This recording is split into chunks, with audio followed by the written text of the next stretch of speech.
Back to podcast Noir. This is episode 3. I'm your host, HawpT. HawpT? How do I say my own name? I don't know. It's a mystery. And of course, we are back with my co-host and wonderful general human being, Pleblius. I wouldn't go that far. Yeah, give or take. And then we have back for the third consecutive week, 3 for 3, Game Tyrant Savage. Savage. You're on a roll today. I am here, but are you? I have left the building. All right, that's what I was thinking. I will try to use my words from here on out. Hey guys, Anyhow. I'm back. He's back. Thanks for having me. From outer space to shed some knowledge on y'all motherfuckers. And of course, we have a new guest, a new face in beautiful, high definition phone webcam glory. We have James LNX, or Jaem, as he is known on the frag servers of Counter-Strike. James, why don't you introduce yourself? Tell us who you are, maybe where to find you online, and what kind of games you play. My name's James. I am a 25-year-old virgin. I'm sorry. Okay. I play Counter-Strike mainly. A little Dota here and there, or PUBG as well. All sorts of games, I guess, but mostly Counter-Strike. Awesome. Cool. Well, I'm glad to have you here, especially as our first topic will be a Dreamhack Malmo recap. All CS expertise is appreciated there. Doesn't look like we have any updates for the week, so I think we might actually just jump right into it. So, Dreamhack Malmo took place over this last weekend, finishing up on Sunday. And we have G2 eSports climbing the ladder to become victorious. Well, tell us a little bit about what Dreamhack Malmo actually is. I mean, it's Counter-Strike tournament, right? Give us some backgrounds. Yeah, I'd love to. So Dreamhack has been holding CS tournaments for a long time now. And recently they tried to rebrand and up the ante with Dreamhack Masters tournaments. So they've been putting more money and production behind these events, increasing prize pools, and upping the quality overall. And they have several locations. I believe there was a Masters in... Was it Dreamhack Atlanta? Was that a Masters? I believe that was an open. Yeah, it was an open. Uh-huh. Yeah. Okay. So Dreamhack, they run a bunch of tournaments throughout the year, but Malmo in Sweden has been one of their flagship tournaments for a long time. So it's pretty important to a lot of players, especially since there are a lot of Swedish teams from the region. So I was looking forward to it. This is some post-roster shuffle CS from quite a few teams, and there'll be lots to talk about. Speaking of which, let's get into how some of these teams performed at the event. And let's start off on the sour notes. So which teams performed worse than we expected? For me, personally, I'll start this off by saying FaZe. Really just AFK. And we will be talking about the way in which they went out of the tournament later on with the GSL system. But basically, they lost 2 best of ones and were immediately eliminated from the tournament because the GSL system that Dreamhack Malmo is using, that's the way it works. If you lose your first 2 matches, you do not get a best of 3 chance to stay in the tournament at all. You're just gone, deleted, bye. See you next time. And this is the FaZe lineup that now has Olafmeister, who, while he is not currently in peak form, has been the best player in the world at one point in time. They also picked up world-class top 5 opper Guardian, who is a clear upgrade over Alu. Even though Alu was doing pretty well, like, Guardian has the name and he has the skills. So for me, I mean, FaZe just going out in 2 best of ones, like, it could happen to anybody, but like, you would expect some of these stars to carry them somehow. James, how about you tell us more about FaZe being disappointing or any other teams that you really thought should have showed up and didn't? Well, you look at this team, this FaZe team, and you see it. You have Olofmeister and Guardian, like two of like legends of the game, absolute legends. And yeah, it's this tournament was so close to the roster changes that I feel like they haven't had enough time to really shine as a team or maybe mesh together. They had a quick boot camp, I believe, right before the event. But I was disappointed, especially in Guardian's case. He just looks like a lackluster opper these days, and it's really sad to see him fall off. From an outside perspective, Pleb, how many matches of Dreamhack Malmo did you manage to see? Did you get any in? No, I didn't. Okay. So I was busy all week. But my question for James is, so I mean, you said it sounded like Olaf's not in peak form. Guardian seemed really weak. Was it individual play or was it team play that lost the match? Matches. A bit of both. Like I said, this team's really fresh. A lot of these teams coming into the Malmo series are fresh. So they don't have a lot of time to really build that synergy. And Olofmeister, Guardian, Nico, especially Rain, they're all superstar players. So you have this team of star players, and Kerrigan really has to try and have a loose style in order to succeed, because these guys are superstar players. But FaZe is a really good example of why 5-star players in a team might not work as well over like a more tactical team that has clear-cut roles. Also, I want to jump in here and apologize real quick. I completely messed up. They did not lose in 2 best of 1s. They did win their second best of 1 against Mouse. So they had a best of 3 against Gambit, which they lost 2-1. So not as bad as I was making it sound. Apologies up front. But their losses to Gambit in the best of 3 is also Gambit after losing the endgame leader they just won a major with, of Zeus. So you have to wonder that even if you drop a map, like how are you losing with this amount of firepower in your lineup? How do you lose a best of 3? I mean, boot camps aside, like if you hit heads, team play, this is what we saw with the old Fnatic, is like when everyone's going off and like everyone can play in a loose style, and your star player, even if they're completely alone with no help from their team, gets 2 frags.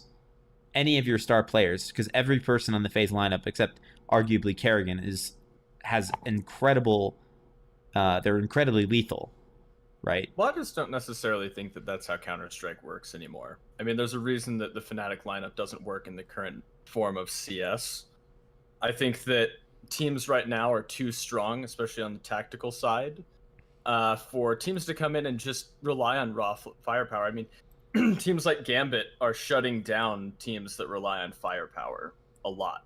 And you don't think of them as necessarily a team that shuts down teams, but I think ever since the major, I think we can maybe start to qualify them as a really top tier team, especially after their results at Malmo here. Even after losing Zeus, I think they looked really good, and I think that teams like Gambit, teams like SK, teams that thrive in a more tactical meta are going to be able to shut down any firepower teams in a best of 3 series, especially. Maybe not in best of 1s, you might be right, but I think in best of 3s, I don't think that's ever going to be the case anymore in CS, and I think that's going to be the biggest challenge for Kerrigan moving forward, is can you actually make a team with this much firepower work and actually put these players into roles where they will succeed?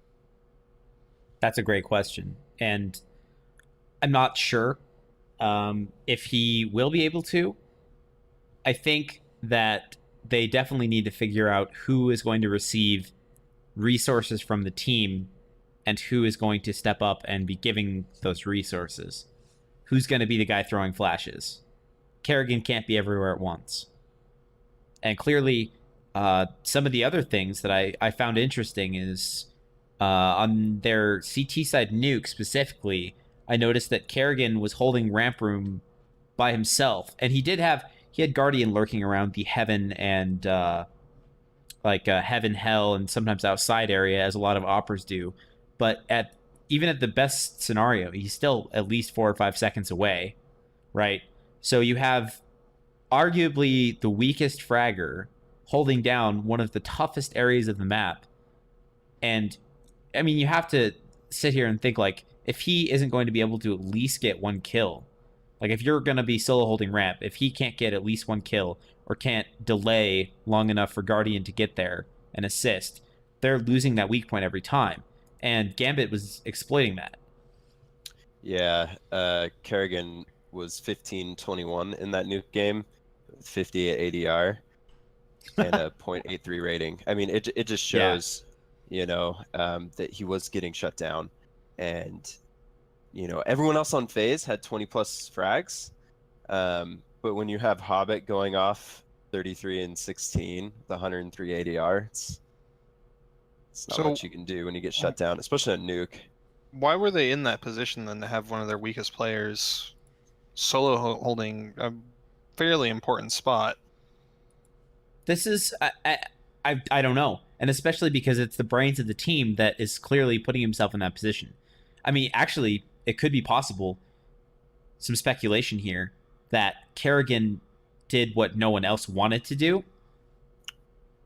By that same token, though, ramp is a spot where you can fall back. You do not have to take fights. You can drop a flash behind you and run through either side of the ramp room doors and just get out of there. It's not like you have to stand your ground and fight from that position. So even if, and this is the thing, is like way too often, I think maybe Kerrigan had some illusions that Guardian was going to keep swooping in through the hell wrap and just keep picking people off. But I mean, it obviously wasn't happening. They lost 2 maps on nuke, both times with Kerrigan holding ramp, and this being I'm pretty sure, we'd have to look this up, but I think they lost both CT sides, or almost even margins, on a map where a lot of people have been saying for a while that it is fairly CT sided. Yeah, and what really reinforces that idea of Kerrigan picking up the kind of the scraps or maybe the spot that people don't want to play is, if you watch a team and they don't switch it up, then like no one else wants to play that spot. So you think it might be a clash of egos? Almost? Oh yeah. You've got 4-star players on that team. I highly doubt that Kerrigan is the one that's saying, like, no, I'm playing ramp. Like, do you think he's telling that to like Nico or Olafmeister? Exactly. Yeah. Yeah. Maybe. But he's their IGL, so I don't know. Right. And this is the real question: is like, where does this lineup go going forward? I think it's exciting, and I mean, I love Olafmeister. He's Guardian is like, I literally have a USP with the Guardian sticker on it that's named Guardian. So like, I want to see these guys succeed, but they're going to have to figure it out. So let's move on to some other results from the tournament. Kind of the middle of the road things where we weren't shocked, but it kind of things that kind of made sense, kind of fit into what outcomes you could plausibly expect. The first one I want to talk about is C9 and their new lineup with Tarek and Rush. James, why don't you go ahead and tell us what you were seeing from them? So C9 had Group A with North, SK, and then Boot Dreamscape. This is a hard group. North's looking on point. Same with SK. Boots, a lot of people don't follow Southeast Asian Counter-Strike, so their results there were pretty expected. C9's looking really good, but it's Stu and Automatic. They gotta come back into form. It's it's really tough too, especially when you bring in 2 new people. That's the problem with this tournament, is it's so close to all of the changes that it's really hard to see these teams shine with minimal practice. Yeah, I think one of the hard things about Cloud9 is I watched a couple interviews with both Stewie and Rush, I believe it was. Yeah, it would have been Rush. And one of the things that they both mentioned is that they really didn't know who their IGL was going to be coming into the tournament, and pretty last minute they decided that Tarek was going to be the one that was IGLing. That seems like a big deal to me. Well, it's really interesting because from what Stewie said, he said that he really likes a form of IGLing where he puts players in really specific roles, and he likes to tell them really specifically what to do and when. And they didn't have time to really get into that form, and so that's why they kind of just let Tarek take the reins and kind of call at that point.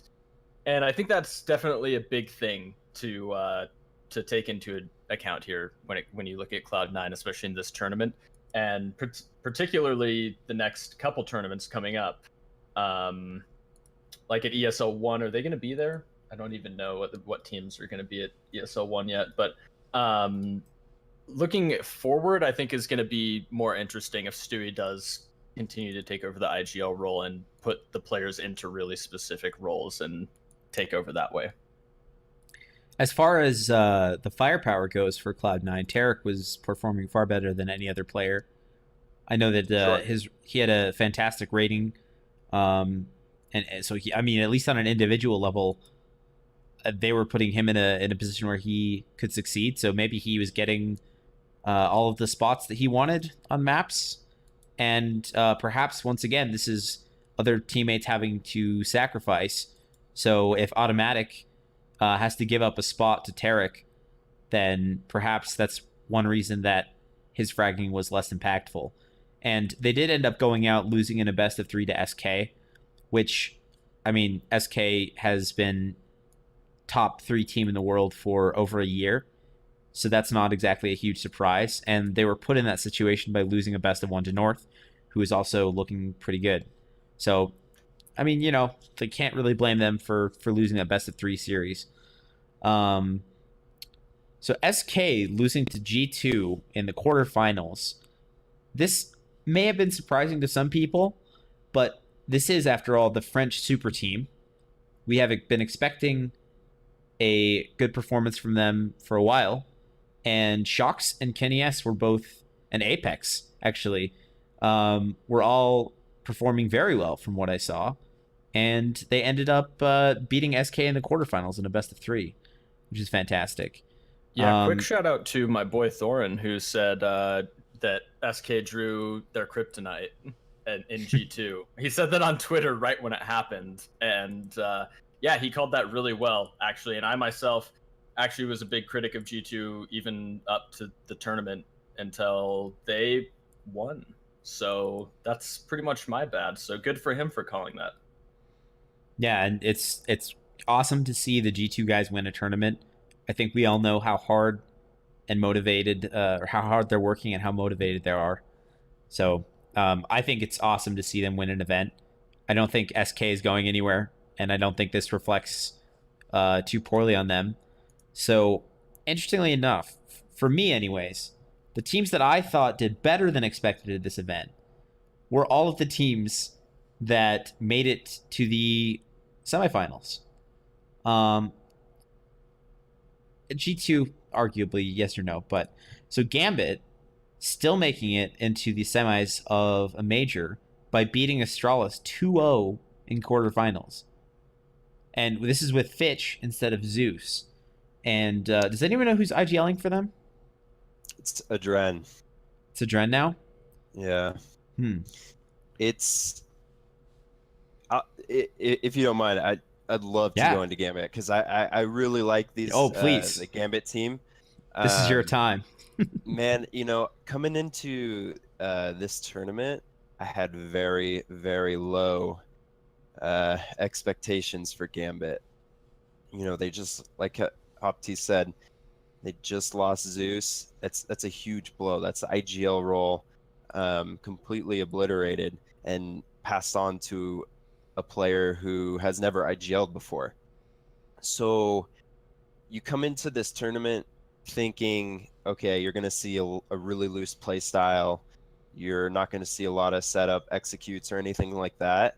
And I was really actually surprised at Adren's ability to call. He was setting up, 5-man smoke executes. He was playing more of a support role, which is actually personally sad to see because this guy is such a fucking nutty fragger. It's insane. He had a pretty low rating throughout his series and his maps that he played, but with time, hopefully we can see him frag and call at the same time. And then just Fitch, who is someone unknown. You don't really know what to expect coming from this kid, and he pulled it off. He had multiple games over 20 frags, really holding it down. So I was super impressed. Yeah, I mean, and to go up against the legends like Device and Zipnix, and to come out victorious 2-0. Yeah, I mean, and winning a best of 3 against Astralis anytime is like an accomplishment right now. And this team that just lost their coach and Zeus, apparently over disagreements about how to run the team, a team that was already thinking about disbanding before they went into the major, that ended up winning the major. Like they have an interesting story and narrative going on right now, and maybe the X God is giving them some secret wisdom that we are all not privy to. I think the 3 key right here are the Mo, Adren, and Dosha. They really together form a combo that is really strong. I mean, it's like James said, Adren is crazy. His executes at the major were insane. I've never seen anything like that out of him so far, and I hope it continues even as he picks up the IGL role. And of course, Mo looking really strong lately, and of course Dosia looked really strong throughout multiple tournaments. He's a really good rock for their team that will continue to put up consistent performances and just kind of hold a strong, steady KD for them. Yeah. And so let's move on to another team, which is NIP, which, I mean, NIP has fallen off the bandwagon and only recently has been making roster moves, which I think, I mean, it's needed to happen. Obviously, everyone has kind of agreed on that for a while, except the most entrenched NIP fanboys who insist that this roster is capable of winning tournaments. It can happen. No, sorry, not happening. But we have some new blood in here, new players in the scene coming up from tier 3 teams even, in Draken and Rez. And I mean, I think we all saw the highlight clip of Draken's flick that was just, oh my god, like a 20-degree flick onto a head, and it's the only thing that he could see and hit.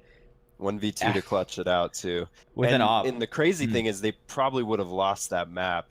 Their economy was very shit. They could have easily lost that map, and Draken comes through with that clutch. That was against Navi, right? Was that against Navi, or was that... Okay. Yeah, and so you have just massive plays coming out from relatively new players for the Swedish team in Malmo, which last year they won Malmo, didn't they? The NIP Magic? Mm-hmm. Yeah. Yes, so they were on home turf, and they had a miraculous run, and looked like they had a chance to do it again. I believe they ended up getting eliminated by North or G2. Let's see. I think North. NIP, they lost to G2. Okay. Yeah, they were put out. Gotcha. They lost cash in overtime. and then Inferno they got stomped. Yeah, there were a lot of overtime matches in this tournament as well, Mm. which is really good to see. Those are always tense moments. And they were doing MR16K, MR6 16, right? Where they would play the best of Yes. 6 rounds, and then they would give them 16K instead of 10. Yes. So Yeah. every round's a gun round. Yeah. Yeah, basically. I really like that. Not to go off on a really tangential thing, but I really think that was a strong move from a lot of tournament organizers in Counter Strike in particular. That every round is a gun round in overtime.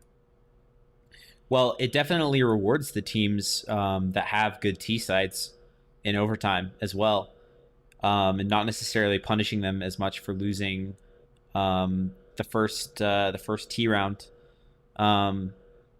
and teams that have CT aggression as well. Like they're more likely to have equipment into the second and third rounds of their side than they would be otherwise, which really gives them more freedom, and hopefully, increases the general level of Counter-Strike.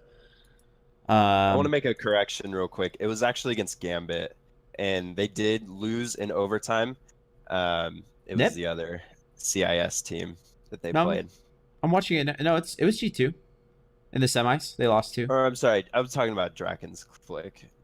Oh, okay. The other CS. Okay. Yeah. Yeah. Well, they did so against Navi. They lost, or they won in double overtime, and then they went to map 3 and beat him 16-8. Looks like so. That's awesome. Good from Nip. I love their roster moves, and we'll be definitely looking for more from those young players later on.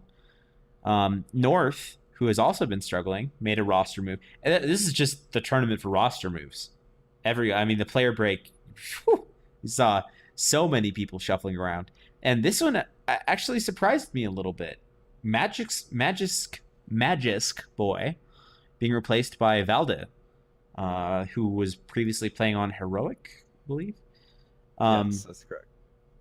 And Valde is a really skilled player. We've seen a lot of Magisk boy was definitely in a slump, but it surprised me that they replaced him. I don't necessarily think that he was the first player to go on the team, but he might have been psychologically or socially the first one to cut. You know what I mean? In Counter-Strike, it's really tough.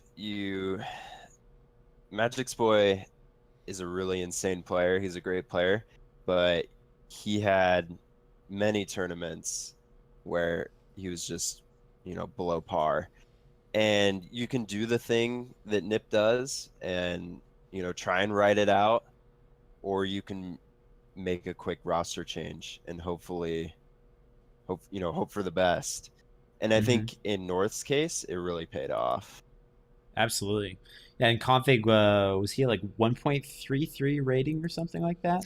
Yeah, Config had funny. a 6 series. It was just for everybody, in case whatever we mentioned rating with regards to CS:GO, we're using an HLTV system.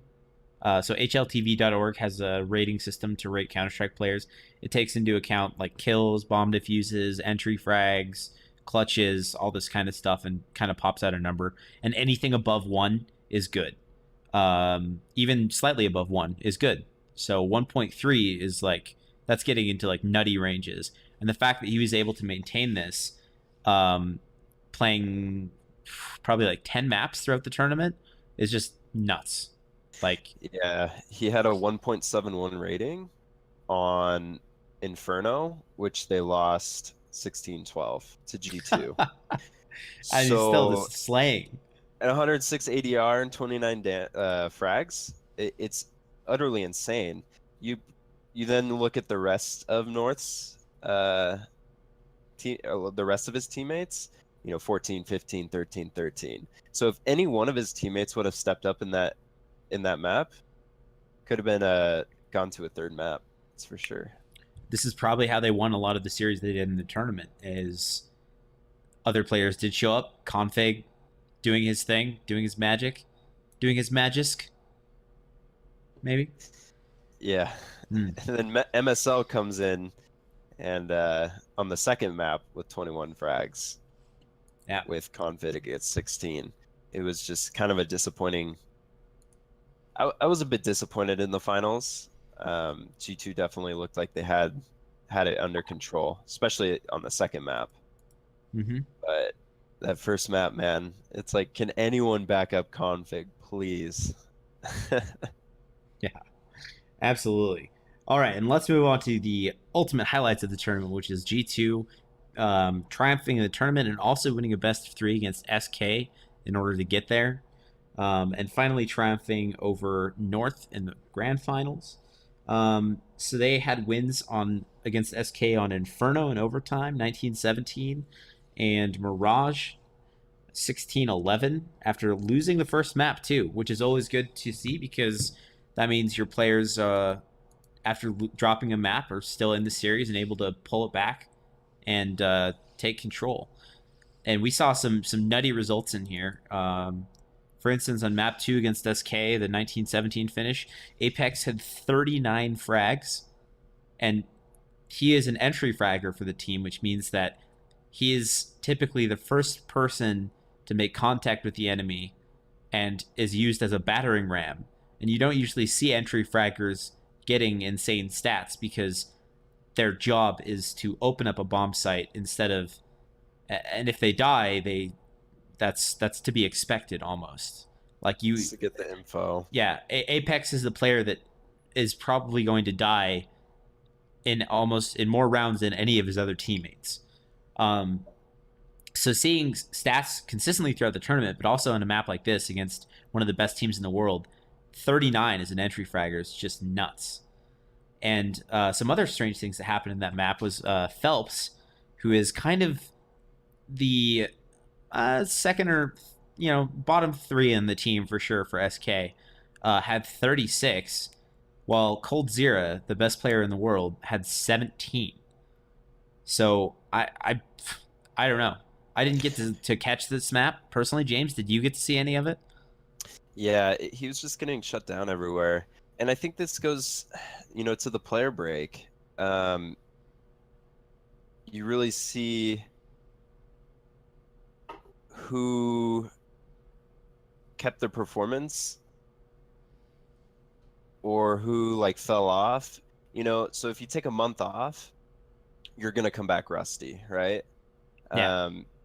With people who are still playing the game throughout the player break, just keeping sharp on their skills. I don't know if coldzera was on vacation or what they were doing, what the SK guys were doing, but I didn't see any streaming, so I assumed they were taking full advantage of their player break, which they should.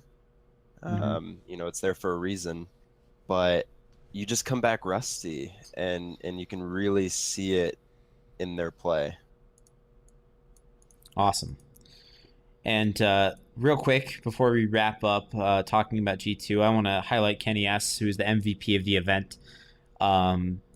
He was using the AWP a lot, 72% of his kills, which is 172 across the event, which is good for your opper.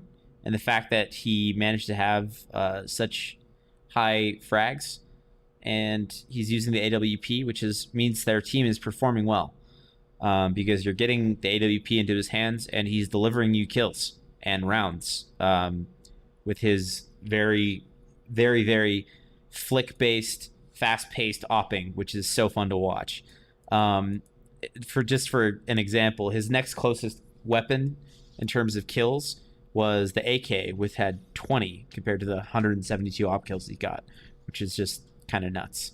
And a lot of people have said that the op is not a role you can carry in, and here you see Kenny S kind of defying that stereotype, and I think that's absolutely awesome. So Pleblius, I want to bring you back in here because I know that CS isn't your strong suit and not the thing that you spend a lot of time with. You've played a little bit, but Yeah, I've been listening. yeah. But I want you to let us know. So suppose that you're on a team and you replace 2 out of your 3 players before an event, how do you think that would affect you? Well, I mean, you'd expect it to be big, like in a team-oriented game like Counter-Strike. Even if the games are all the same, a lot of teams just play straight differently, and you have potential conflicting play styles. You need people to play support roles. You need people to play shittier angles that some people might not want to do, and it can be hard to like establish that in such a short time. Like a rapport as a team, you have too many new people. Yeah.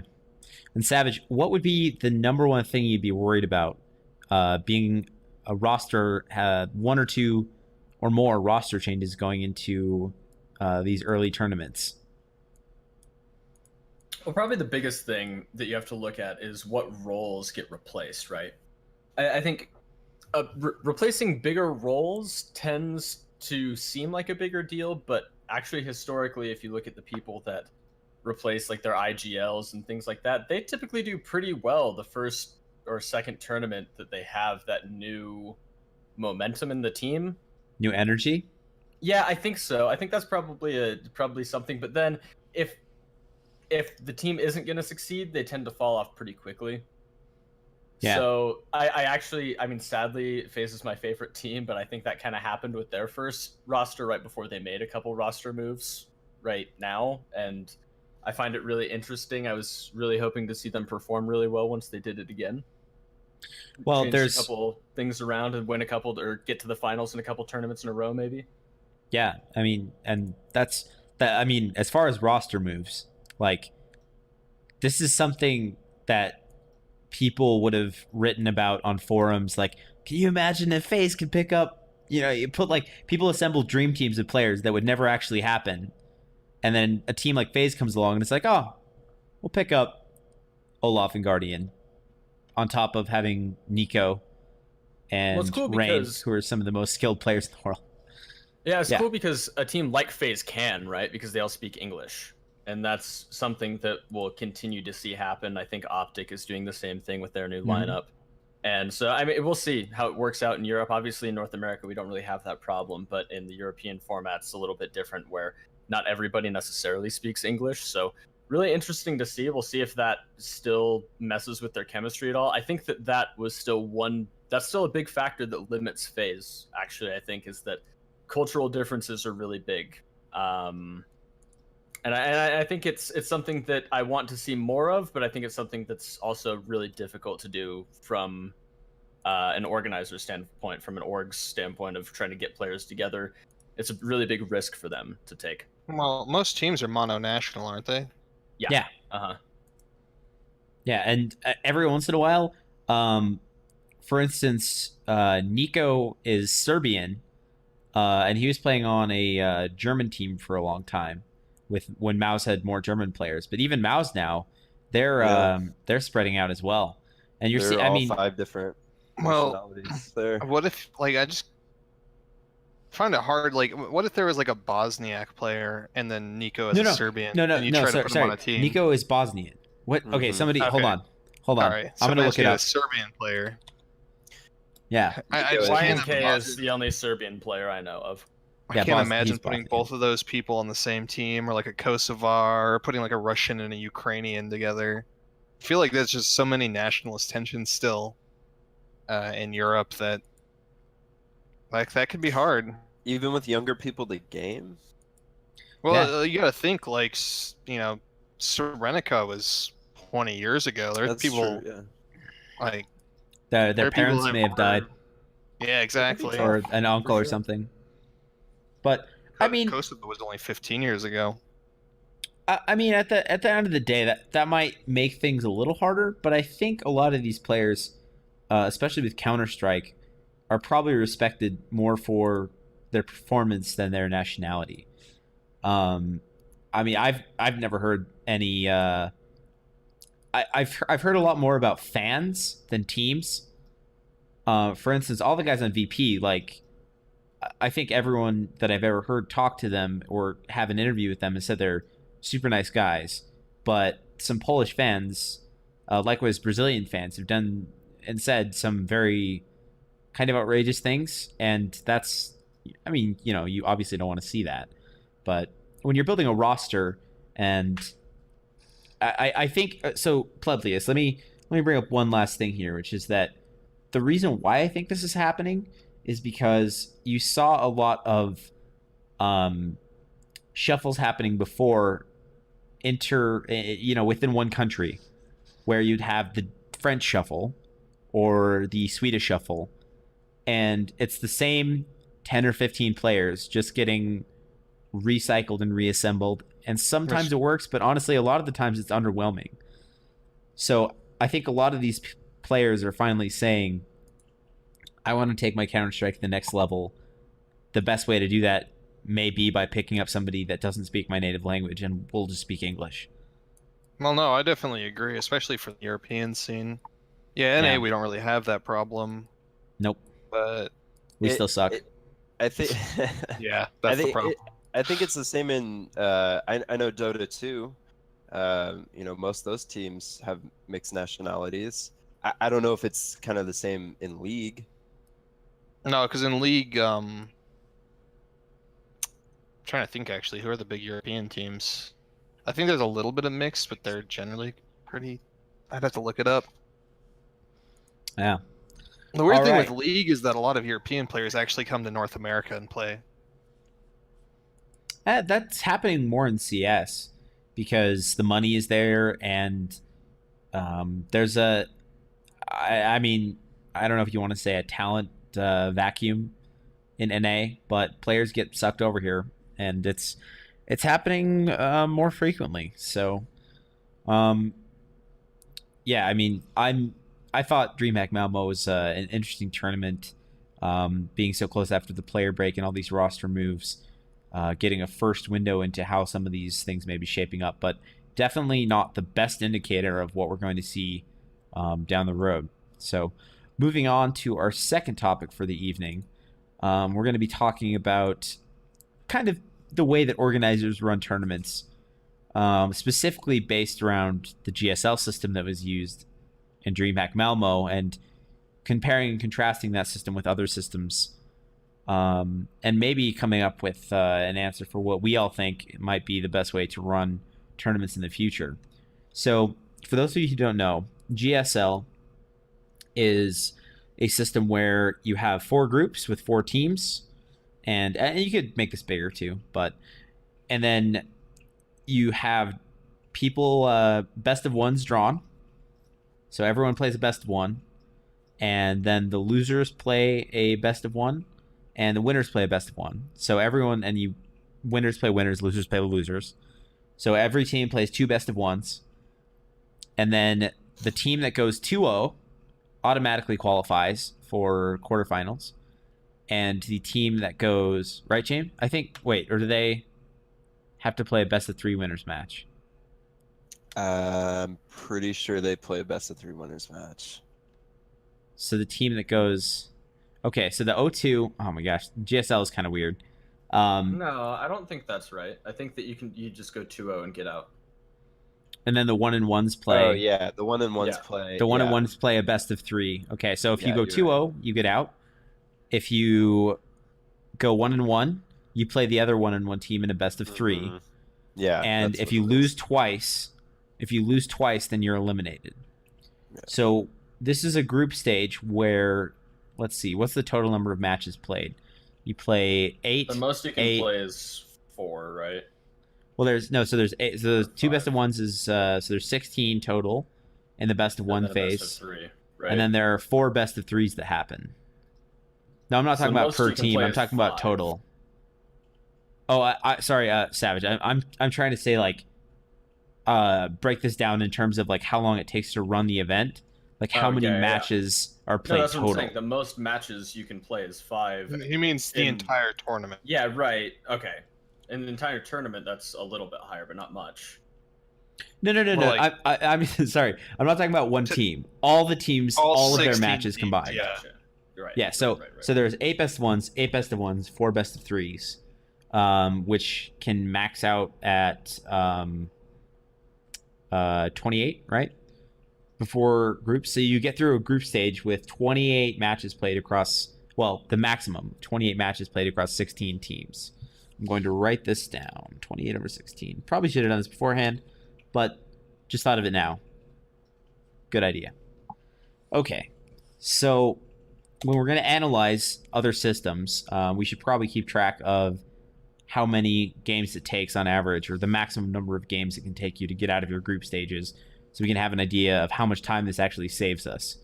And the reason why this is an issue is because a lot of people are really turned off by the fact that you can lose 2 best of ones and be eliminated from a tournament. And especially we see in an upset-prone system, or with a system that doesn't have great seeding. For instance, I don't believe that these groups are pre-seeded, and by that I mean your group is random, and who you play within your group, the first match is random. So after that, it's deterministic. But you could possibly play the best team in your group in the first game, lose it because they're the best team maybe in the world, and then get upset by a team once in one best of one map and be out of the tournament, even if you're a favorite to make it to semis. So, obviously, rubs a lot of people the wrong way, but the proponents of the system say that it saves time. So, let's maybe jump into how this compares to Swiss and best of 3 brackets in terms of saving time or not. Pleblius. Okay. Why don't you tell people what Swiss system is? So, in a general sense, the Swiss system is where you play random matches. The best way to think of it is almost like, kind of like traditional NFL. I'm going to keep on going back to sports. Like you play a bunch of matches and nothing gets. Well, you basically like play like 5, 6, 7 matches, and then once that's all over, you go into the playoffs based on who has the best records. I know like Magic the Gathering uses this system a lot. Mm-hmm. So a lot of their Pro Tours and PTQs and stuff, you'll play a Swiss system of like 8 matches, and then breaks are like 6 and 2 or 5 and 3. So then, if you have that record, you go on to get the seeded playoffs. Yeah, and the nice part about Swiss system is that it does do seeding for you. The GSL system seeding is also kind of weak, because if you say somebody's a top seed because they won 2 best of ones, that can come out with some strange results. Whereas Swiss system, yes, you're playing best of ones, and I know the way they do it in Counter-Strike typically is you play until you win. You'll play like 5 matches total, or up to, and as soon as you get 3 wins, you qualify. And if you don't make 3 wins and you go 2 and 3 losses, then you get eliminated, which is nice because that increases the amount of which is nice because it increases the amount of matches that you get to play, even if you're losing. So you can't really say, I mean, you can still lose 3 best ones, but that's 50% more matches than 2 best of ones, right? Yeah. Yeah. One of the things that is really bad about the Swiss system in general is that it's a lot of games in general, but it solves a lot of the big problems that you have, which is seeding, especially in these team sports that switch all the time. That's one thing you really have to take into account, is that it's really difficult to just give teams seedings. For instance, it's like, how do you seed FaZe right now? Because it's impossible to know how well they're going to perform once you move 2 players. So that's the really good thing about the Swiss system. However, I don't like how they've done the groups in a lot of Swiss systems. For instance, I think at the last tournament, like the PGL major or something, the groups were absolutely horrible. I mean, they were, if you were to actually seed the groups as to who you would think was actually the best, it would have been miserable. I mean, you had in one. Yeah. Okay. So I think in the first round, you had some crazy matches that you should never see. I mean, SK and Astralis faced off like in the second round or something like that in this tournament, or maybe in the first. Like it was crazy. So it's you get matchups that you shouldn't see until like the semifinals or finals way earlier than you ever should. well, so in this was a Swiss system, right? And there was Yeah. a group of Swiss playing because that's not like true Swiss. Counter-Strike Swiss system basically goes like this. So you have groups and they play and then they power match. So like winners play winners. So if you win a match, then you play against another person who wins a match. If you win 2 matches, then you play against other people who've won 2 matches. I think they broke it So up how into big are groups. these groups? 2 groups of 8. I don't Or think in maybe I'm Swiss they do it confused. in a group. No, I think it it's was, just say, in the tournament. Because right? yeah, true Swiss wouldn't be grouped. But they just draw matches. Yeah, you would Yeah. basically do a random set for your first match, and then you Mhm. pair off.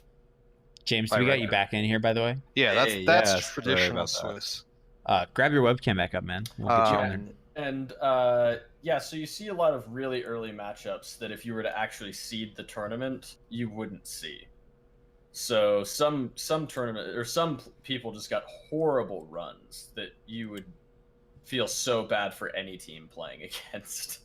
Yeah. Well, but I mean, generally, so you Yeah. have to lose like 3 matches in order to be kicked out, right? If you Yes. if you have a bad run of 3 matches at that point, like it's not really. That means 3 teams had to beat you. Yeah, Swiss is okay for that reason. Like I said, I like that it seeds for you after the fact. I just don't know how I feel about just random draws for the first. No, but the idea is like if you get a bad run, like a really shitty RNG the first match, it pairs you down, so the rest of the tournament is a little bit easier to Right. mitigate that.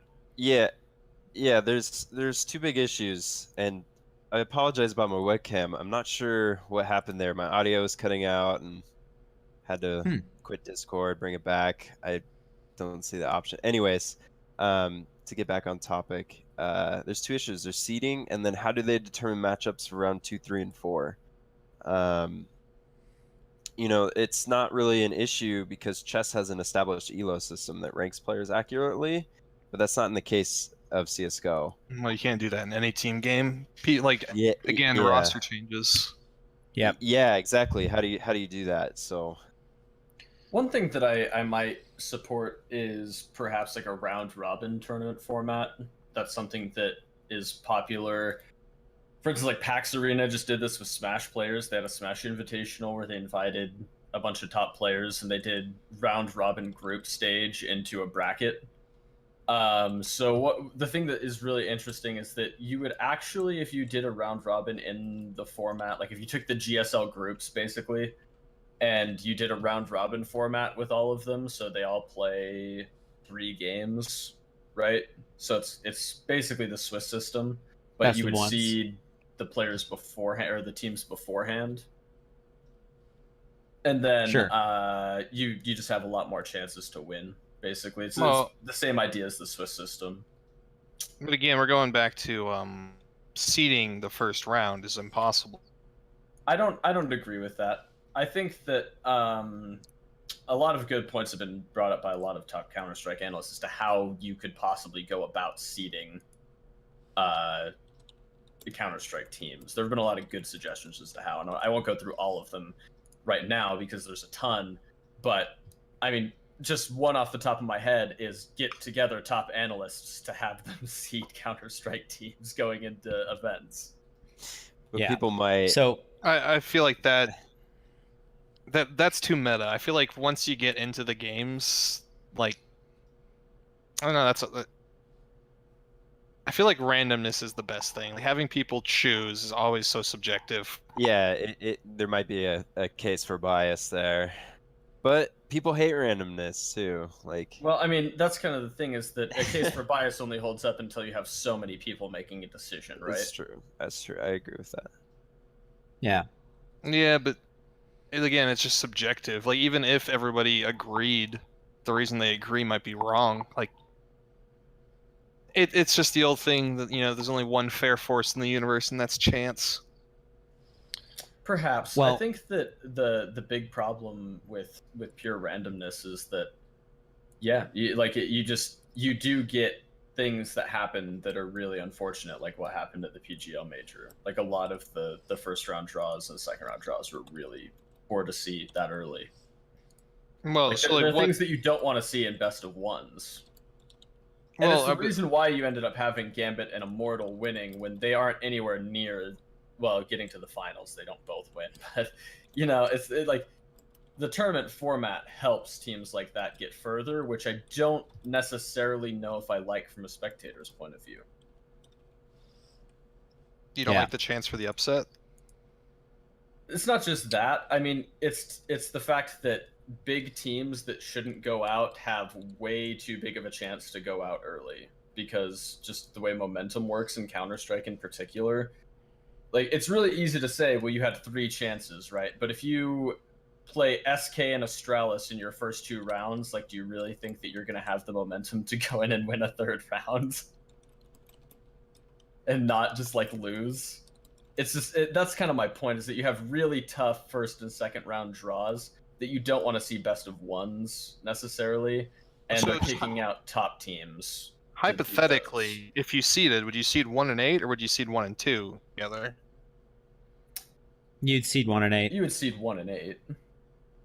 Yeah. No, I mean, like, because seeding 1 and 2 is as moves a your viewer, best match to of the me, tournament. that just seems that just seems boring. Like you're just Well, trying to that's how take they do it in anyone's. college basketball. That's going Yeah, against pretty much I don't really every like that other either. system, like tennis. Why tennis- not? But the is- thing with What's up? okay, so the interesting thing with those is that it is a true Swiss system until you get to the playoffs. Right. Yeah, and but that's what we're saying is that Which makes so it a little if bit you have- better. if you I ha- think, if you 'cause have see more 16 teams playing more games against a wider variety of opponents, yeah, and then I- you play best versus worst after you've established, in the context of, in this case, the season for basketball or the tournament for Counter-Strike, you establish who's doing the best in the tournament, and then you seed. I mean, that kind of happens anyway. Like we've established, all of these tournaments have qualifiers, right? no, not all of them. There are invite Well, tournaments.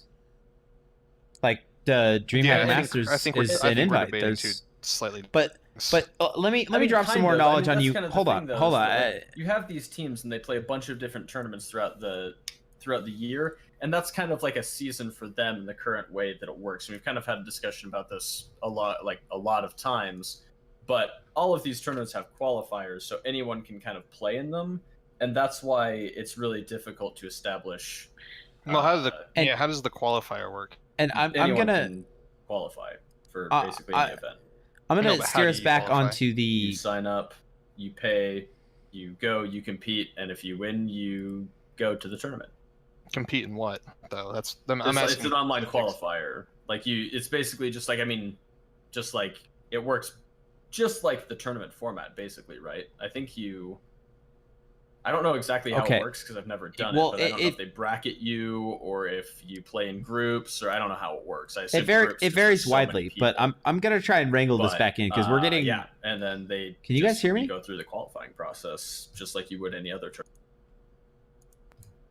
Can you guys hear me? Yes. Yes. Okay. Apparently, you guys couldn't hear me a couple seconds ago, so I was trying to talk and people were just kept talking. Oh, I Well, apparently plagued we're you having- with technical difficulties. we're having a lot of my dude. technical Yeah. difficulties. Let's hold on. Let's just get in the. Let's leave the call and go back to just the channel because I think it's obviously way more consistent. We're getting All right. bugs with the fact that we're in a call here, so let's reconvene.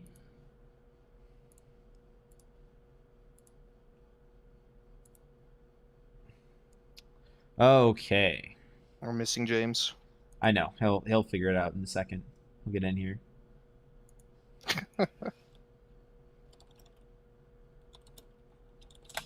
Make sure you unmute. No, it doesn't. There you go. And James, you're in here now. Unmute Savage and James, and you guys are good to go. Edit channel.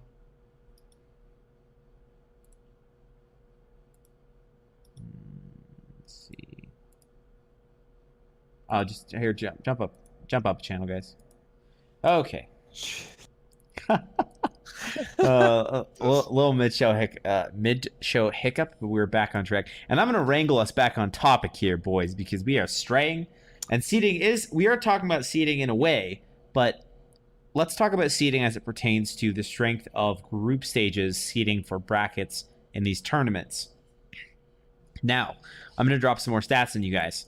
So I've done some of the math while you guys were talking, and in the Swiss system, you are guaranteed to have 38 matches, which is more than GSL, round robin, or a best of 3 bracket. And this is only to get to the round of 8, by the way, or quarterfinals. So when you have 16 teams and you're getting through the first round running your tournament, if you do Swiss system and you play to get 3 wins to make it through or 3 losses to get kicked out, you're going to be guaranteed to have 38 matches. And that's good in a way because it does power matching. And one thing I've noticed that Swiss systems do to actually speed up the process is that they play multiple matches at the same time, which is another thing to talk about. Because from a viewership standpoint, group stages aren't always the most exciting thing, but it definitely sucks if your team is playing in a match and they're not being covered on stream. Which I know can be an issue when you run Swiss system. And then in round robin format, you're going to play 24 matches, which is less than GSL. You get to play everybody in your group, which is nice because you aren't guaranteed that in the GSL system, and you get at least 3 best of 1s before. Well, actually, hold on. The one thing about round robin and having 4-player groups, I'm just realizing this now, is you would have teams that would be 1 and 2, but you would need some of those 1 and 2s. Sorry to interrupt you. Yeah, no, the please. best thing about round robin is that you could significantly increase the amount of teams you could bring into a tournament and have it run in the same time frame. So assuming that you run it like you would Swiss system and you play matches interchangeably, let's say you have 2 streams going at once, like I think that's completely reasonable at this time of esports. I think that the Smash community basically lives on it at this point. I mean, almost every FGC event has a multi-Twitch link established with it. It's a big deal to a lot of different esports communities that aren't a lot of big PC communities. I think that it's something that should be considered for sure, because you could bring in not necessarily double the teams, but you could probably put, instead of 4, you could put 6 people in each, or 6 teams in each group, and then move on from there. And if you just ran them at the same time, it would basically format itself to the same time frame that any other tournament system would. Yeah. League of Legends, the World Championship does use round robin, by the way. I think it's really interesting when it happens. I don't think it's a good format unless you have a really good idea of the playing field that you're competing on. For instance, it doesn't work if you have just groups of random skill level variant, because, for instance, like in Smash, I don't think it's a really good idea unless it's an invitational.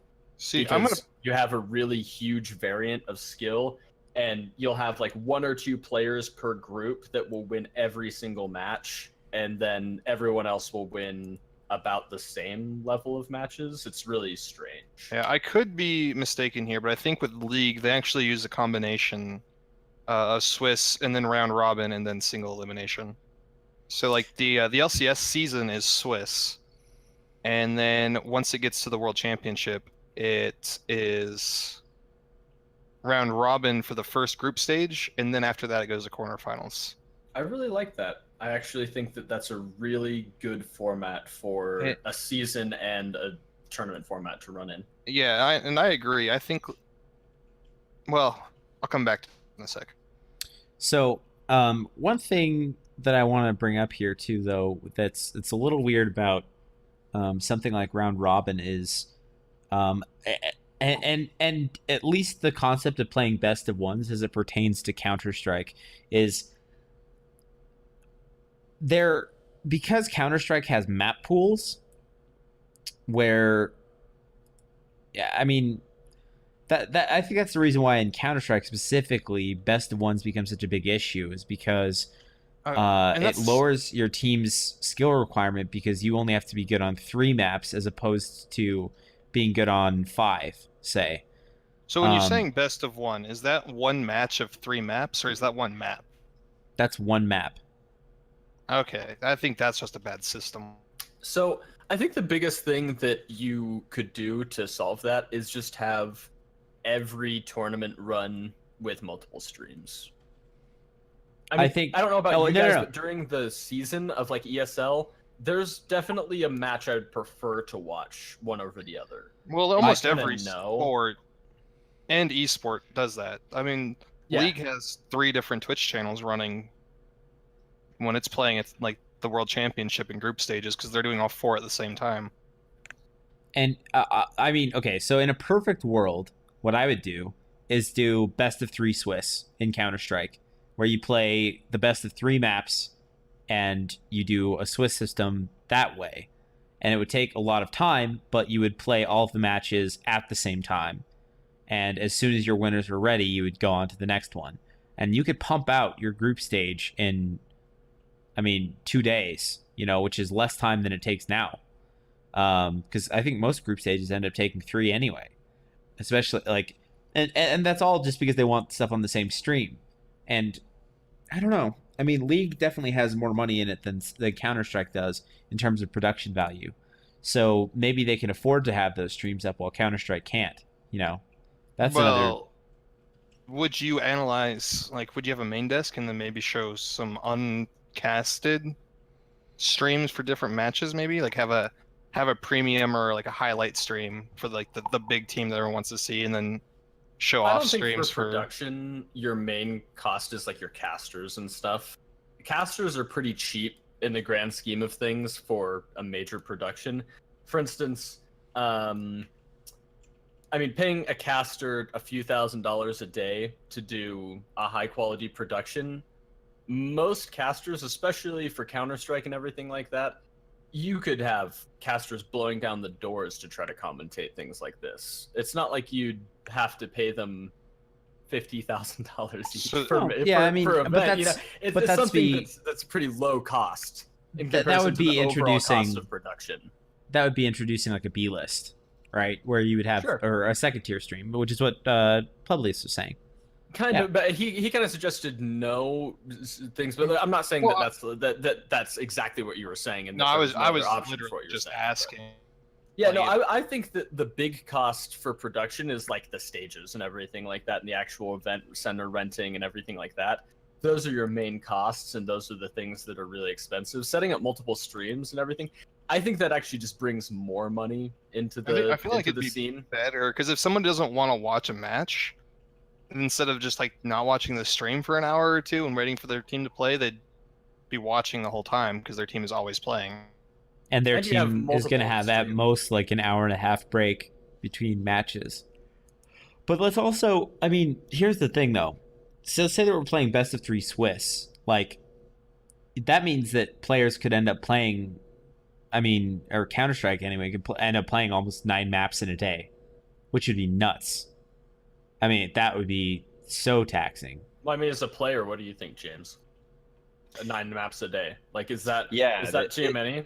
That'd be nuts. That would be absolutely insane. Just going to a local LAN and playing a couple maps is pretty taxing. Yeah. And I think we all know that from experience. Yeah. But these are professionals, and they're there to play the game, and to, especially at least at the majors, at like the major competitions, top tier tournaments. I wouldn't be opposed to seeing that, because endurance is it's a whole nother component to being a champion. In my opinion. it I increases definitely the skill agree. ceiling. Absolutely, 100%. But I mean, at some point, it is cruel, and it will degrade the quality of the games that are being played. But this is, once again, we're talking about group stages, and what we want to see are a more consistent performance from teams that are better and less flukes and upsets affecting the overall bracket less than they do currently, and Yeah, in some of the absolutely. GSL systems. Well, okay, so then I have two follow-up questions for that. Is one, like, do we just have to accept the fact that you use an unfair best of one system where they could still get like, you either have exhausted players playing 9 maps, or you have to use a system like, or you have to spread the tournament out. Which then my second follow-up question, like, is it okay to have all of the teams playing in like a single event like multiple times throughout the year, so they have to do it faster? So you can like. I don't necessarily think that playing 9 maps is that bad as a player if they're spread out properly. I think if they're in a row, that's horrendous. But like, let's say, so for instance, players start playing at 8 a.m. Okay, so let's say that then you'd have to wake all these nerds up at 8 a.m. And well, that's they already start really early, right? Don't they already start around No. 8, 9 in the morning? No, that's I think- no. That's when they're playing the tournament in Europe, and that's what time it starts here. So they're starting at they start in the afternoon. Yeah, 1, 2 p.m. Yeah. Yeah, okay, so it's not quite as early as I think. So they're at 1 or 2 p.m. Well, then start at 9, okay?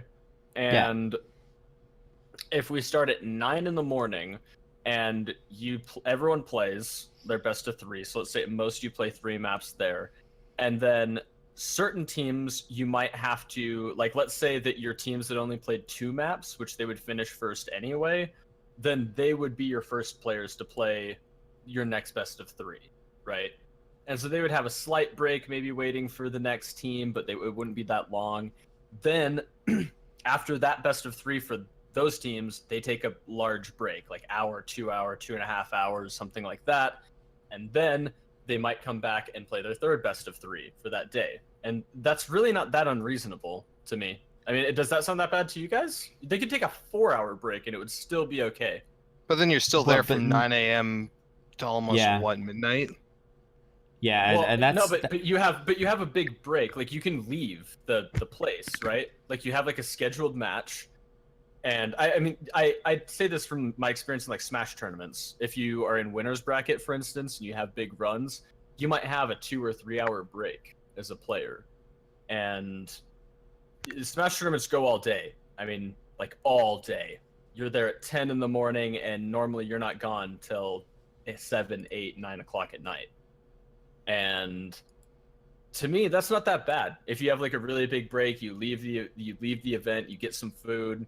You have a scheduled time that your matches, you come back, and I mean, to me that doesn't seem that bad. But I mean, that's kind of what I'm asking is to you guys, if you actually can leave the event, watch demos with your team, maybe it's not that bad.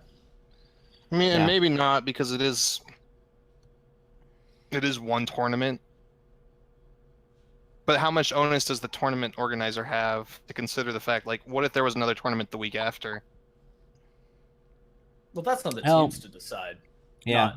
Not the organizers. Yeah, I and think. you as a TO should be concerned about providing the best system you can. And one thing I want to jump back in here. I'm going to swap to James in a second to talk about some Dota brackets. But one thing is about the cost issue.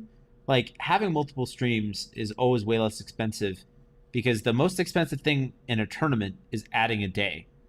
An entire day for the whole production staff. That's what really jacks your costs up.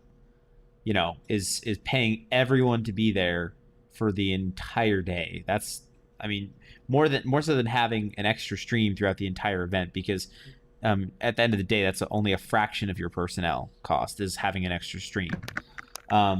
So I mean, we should be seeing systems that are these TOs recognizing this and wanting to run their systems faster. And it's weird to me that they haven't come up with more concurrent match runnings in Counter-Strike. And so they try to do GSL to speed things up, but then they end up spending 3 days for group stages anyway. It's like it doesn't make sense. Yeah, one of the things that I think will be really interesting is Blast. How are they running that? I've only seen their catchy marketing ads, but I haven't looked into I what they're don't know doing. exactly how they're running it, but I've seen it too. And from what I understand, it's super high pace. It's like all the teams are there and they're all playing at once, and you can kind of choose what you're watching. Oh, well, I mean, that Is sounds that right, kind James? of like Do you know more than I do about it? Do you know anything about Blast?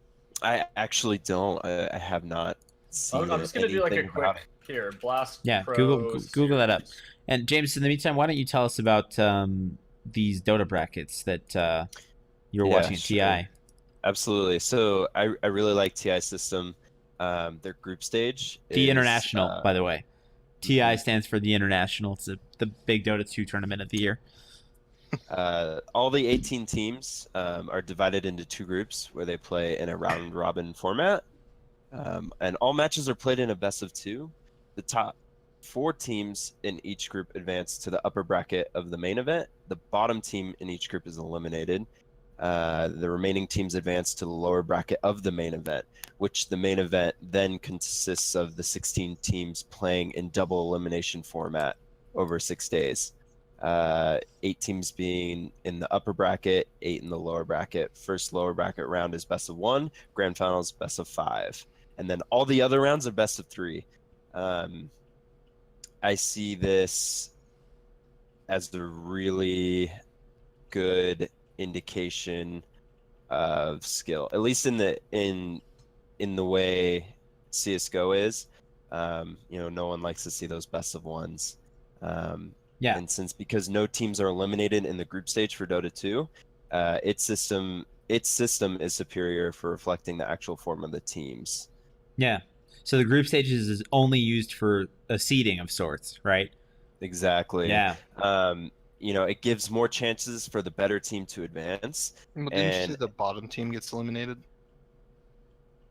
I think the right. very bottom teams do, yeah. Yeah, the two teams in the very bottom get eliminated. Don't go to the So lower the people bracket. that lose like all of their matches or next to, or they like all but one or Right, something.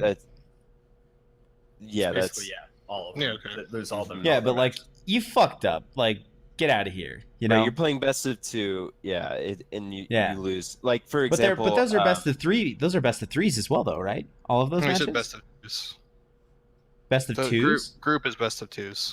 The group is best of 2. Yeah, so the lower bracket round, the first lower bracket round is a best of 1. Yeah. So if you lose there, then you get eliminated. The upper bracket team that plays their first round in the best of 3, whoever loses, they go to the lower bracket round 2. But the team.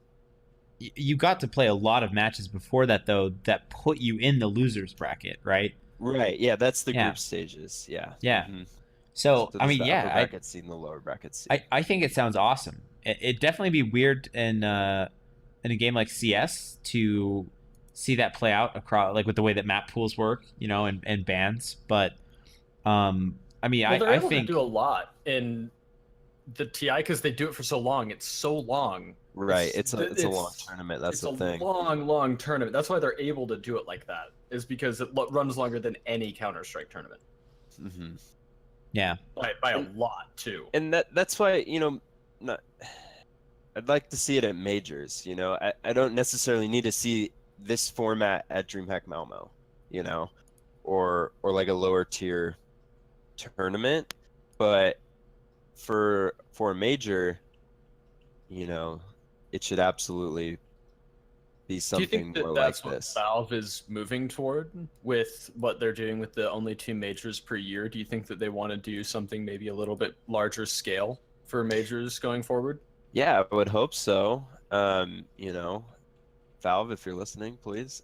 Who doesn't want to see their favorite games, succeed in that way? So that and is have a 2-week long thing. So. The international is 9 days. It looks like of playing, and they do take I think they take a short break on some of those weekdays, like they skip a Monday, Tuesday, or something like that.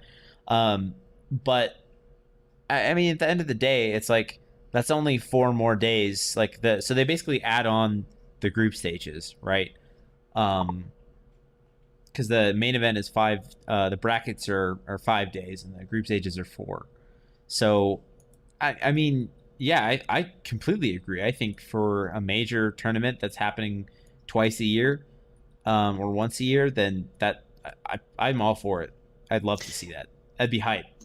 There's a really good example of this sort of system working well in CS:GO. It's with Optic and how they failed to reach the playoffs of the E-League major. Regardless of their actual gameplay, the team was put in a pretty shitty position from the start.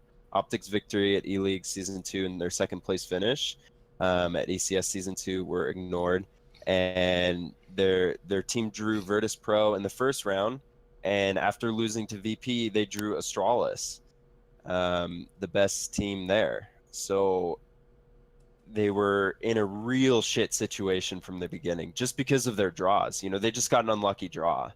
And Yeah. I don't think that the RNG of the draw should really determine whether Yeah. you advance or not. So and so that puts them at the bottom 8 for the event, but maybe they're not a bottom 8 team. Actually, they just happen to play Exactly. two teams that and that's kind of the huge problem that we're looking to overcome with some of these systems. And I don't know. There's no perfect answer, obviously, but I definitely would love to see more experimentation, especially with some of these smaller tournaments that don't have as much to lose. And I mean, people might criticize them, but at the end of the day, I mean, we're still watching people play Counter-Strike, and I love it. So Yeah, it'll be interesting to see how like Blast turns out with their prize pool, because I know this year it's really low, and I did look up what it is. So awesome. from what I understand, they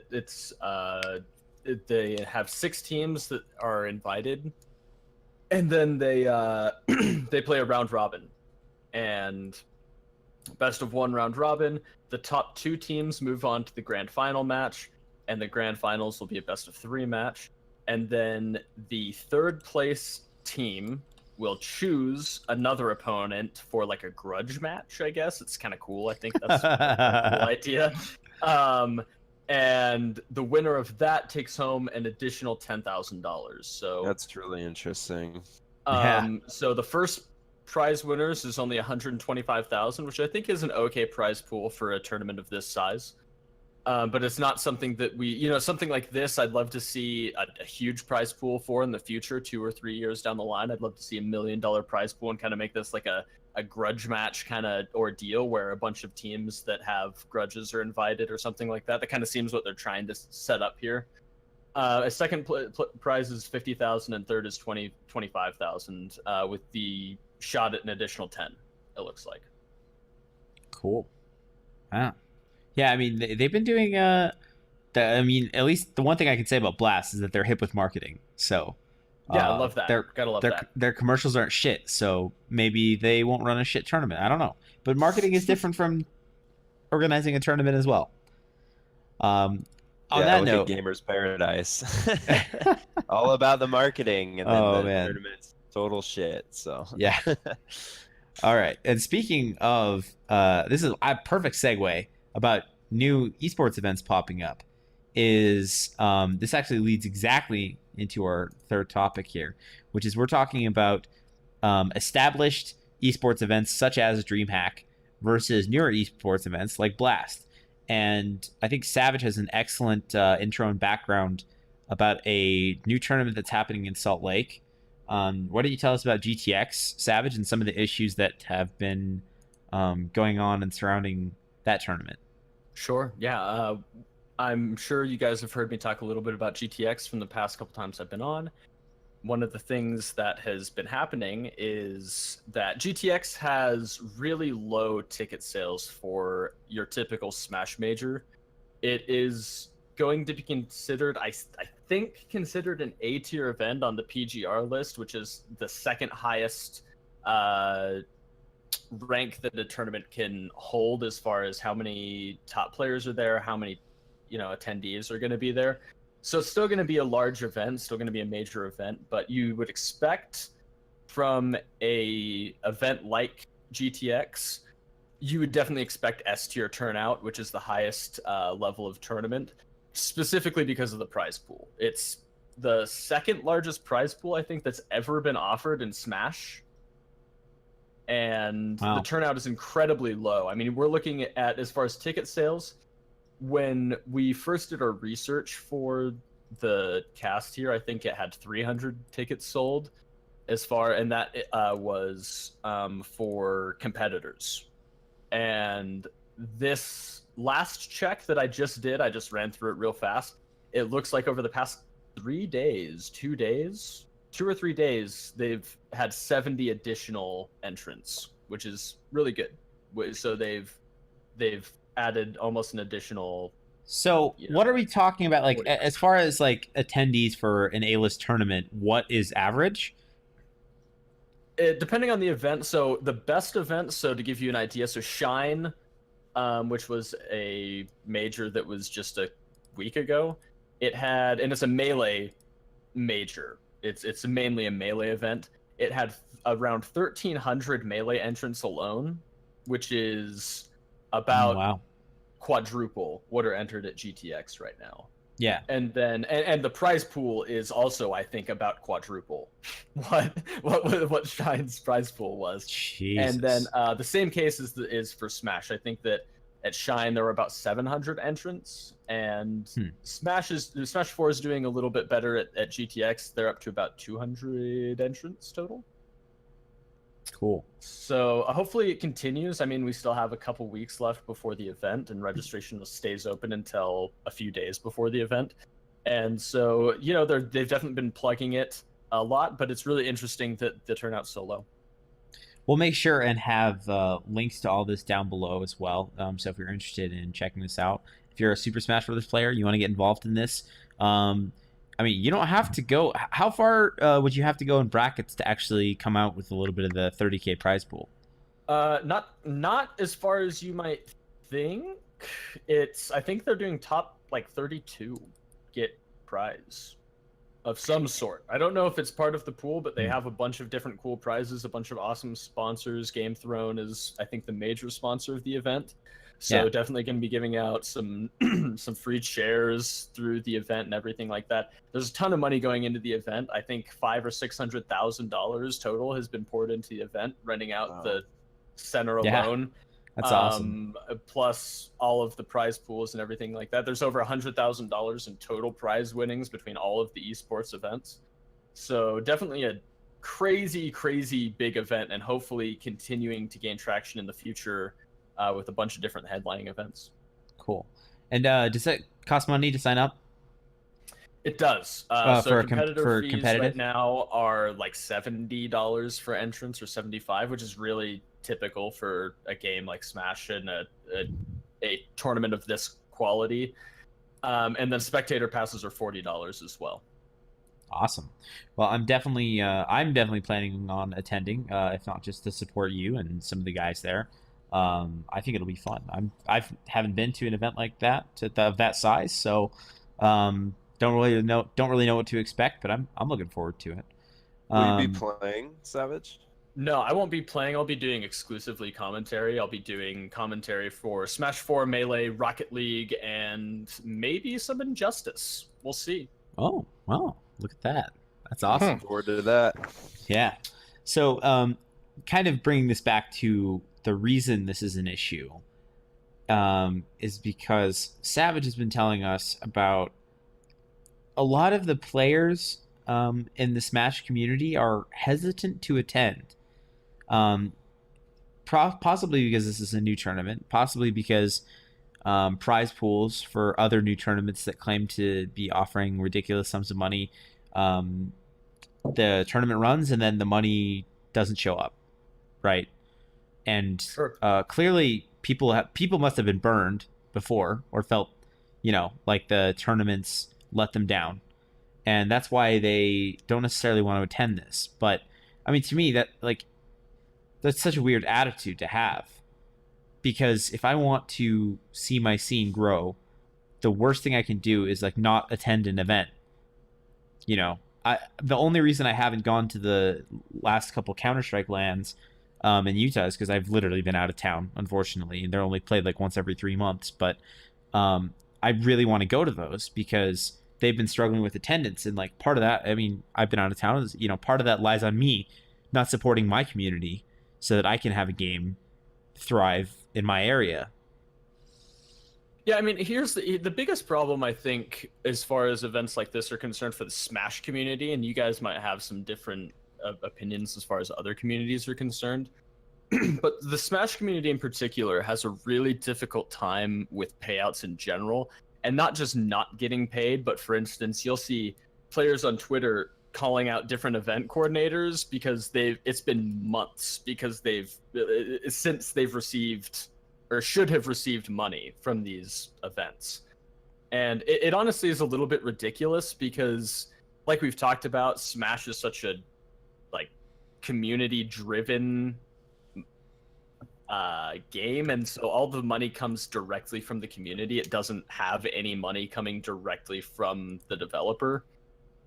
And so because of that, the money and the payouts are really difficult. It's not something that, they have an org that has a bunch of money in reserve that just pays out prize pools. These event coordinators have to scrounge together the money from ticket sales and sponsors and all this kind of stuff. And so events that claim to have huge prize pools like this typically get scoffed at because people think it's completely unrealistic and that they're relying on things that won't necessarily come to pass, like they're relying on an unrealistic amount of ticket sales or that, something like that. I understand. But I don't know. I mean, that's the thing. How would you guys feel if you were a top player and you had been to an event and taken first place and you hadn't received a check for that event in 6 months, and then this other event comes up and it's claiming to quadruple the prize pool, and would you feel comfortable going to compete at that event after that just happened to you? I'd be skeptical. Oh yeah, I mean, and it's justified, but I mean, less than necessarily a top tier pro.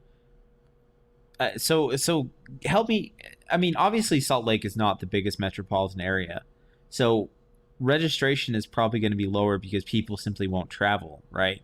And this isn't being played in like San Diego or like Chicago or Dallas or some, I don't know, another huge area. People may not be traveling here. So when we're talking about who is not attending, is this a lot of pros that are like notable pros that are just not coming to the event? Like, is there any buzz on Twitter about it, or? I mean, the biggest problem, I think, is that a lot of top players are coming, but not all of the top players are coming.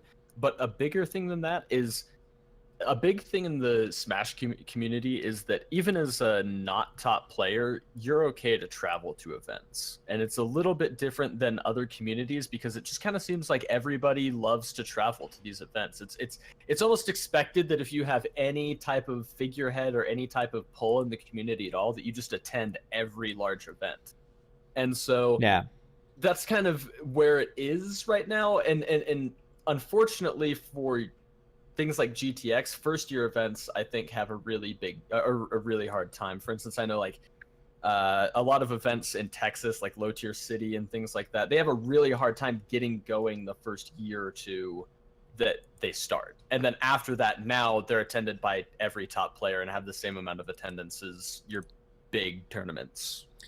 So let's say that sorry, we're all like, oh, we all have stuff to say. James, were you gonna pipe in? Yeah. I guess I just wanted to say something about the prize pool. Do you think GTX maybe should have started off with a more, how do I say it, a more realistic prize pool in the eyes of the community to first gain trust within the community?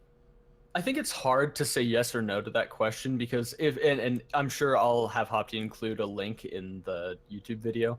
But one of the things that Joe, the CEO of Game Tyrant, has said is that it's something that the Smash community has asked for so long. I mean, every Smash player has said, yeah, if only there were, events like the Counter-Strike community had, or this or that, that are played in these huge stadiums, and all these things that players say when it's what if, and then when the event actually happens, somebody's willing to put up the money for the event, somebody's willing to actually rent out an NBA stadium to put on an event like this. I mean, that in itself should tell you that they're not joking around. I mean, you're playing in an NBA stadium, like you're the check. The check cleared for that. Yeah, exactly. And so that's kind of what I'm saying is that I feel that it's kind of been taken the wrong way from the community, because it's hard not to be skeptical, but when you ask for something for so long and somebody gives it to you, it's kind of looking a gift horse in the mouth to just not attend the event. Yeah. I'm gonna be completely honest. I feel like the Smash community is really fickle. Like they seem like with our discussion the other week about what was it, the coaching thing? Sure. That I don't know. That they don't seem to have a clear direction they want to go with things. Yeah, I think the biggest problem for that is, like I said, because it's such a community-driven effort and people come from such different situations. It's really difficult for somebody who takes 300th at every tournament that they attend to really want to push the top level of the game, because then it just gets more and more unachievable to them. Yeah.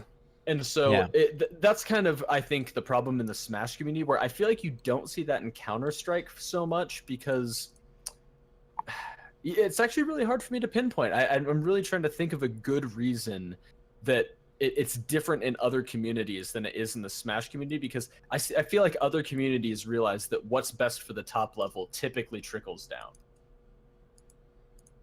And I will say, though, I think no matter what, I mean, just the balls to put up this money. Shout out to the CEO of Game Turn, Joshua Patel. This is, I think it's sick, and I really hope that he can find a way to afford this next year, because I mean, I'm hoping that if we, the event goes through and people get paid and we have some pretty good stream coverage going on, that I mean, I think it'd be awesome to have a gaming expo, and he'll probably even be able to expand more into other games if we see wider support too. There's quite a few games that are going to be played there anyway, but I know that initially there was supposed to be a Counter-Strike tournament there, and then they canceled that because our local CS lands didn't have enough support. But I mean, either way, he's putting down massive amounts of money. Mad props to this guy for trying to make something happen in the local scene. And and I'll get you that video of Josh. He has a couple of them actually that I'll send you on Discord here in a sec, so you can include them in the YouTube video. But there's a couple of them about the Smash community in general, and then about GTX and the event, and why Smash is the headlining event, and why it's important to attend. And I'll be putting links in the low bar to all of these things, of course, that we've been talking about on the show. Any relevant stuff.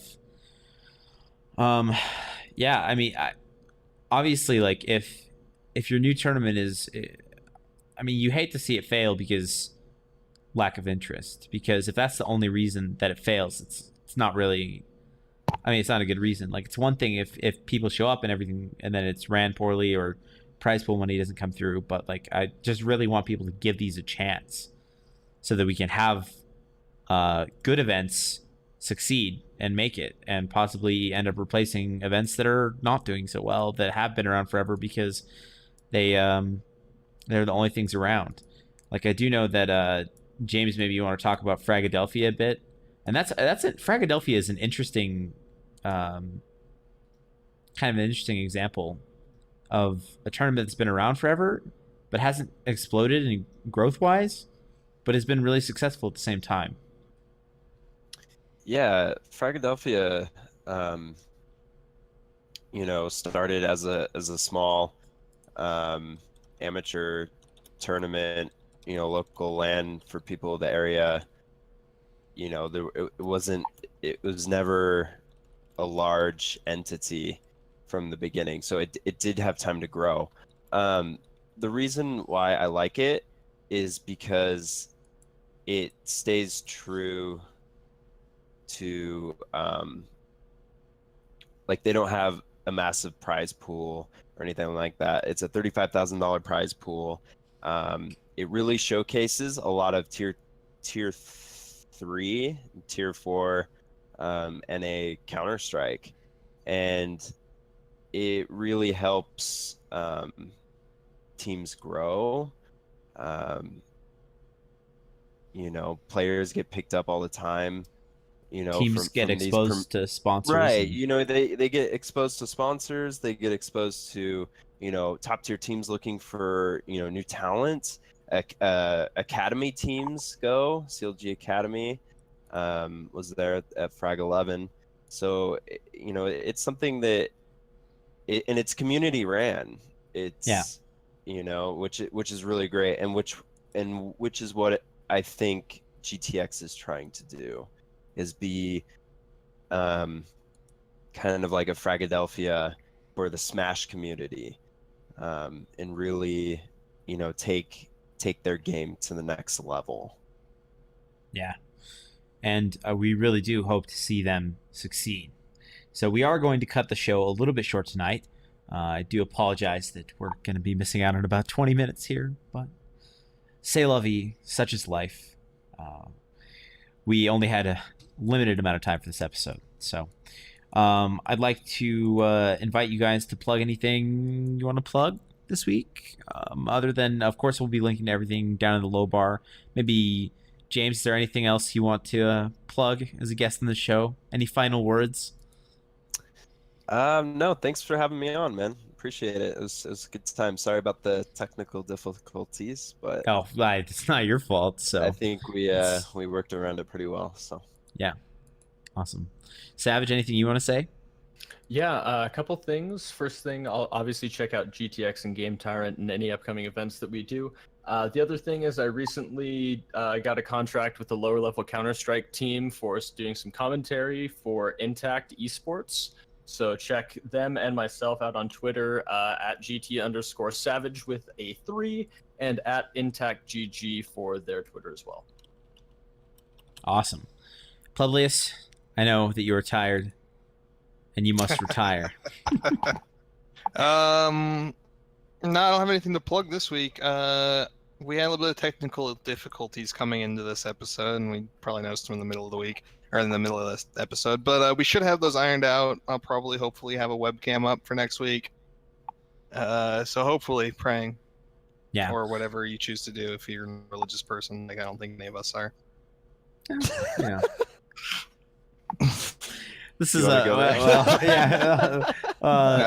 and now the podcast runs for another 3 hours as we As we proceed talk to about debate. religion.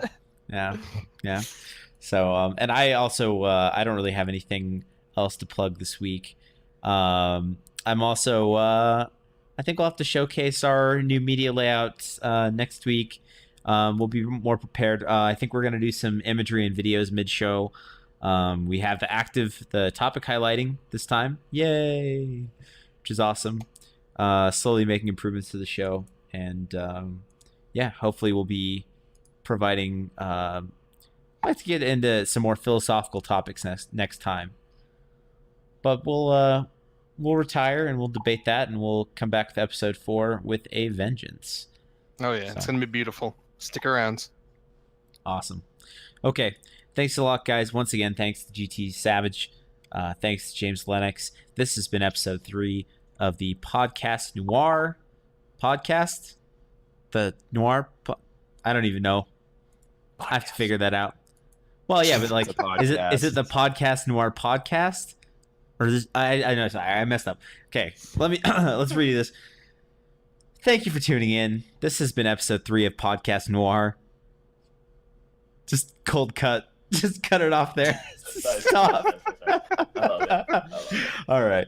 This is us signing off. Thanks for watching, and we'll see you next time.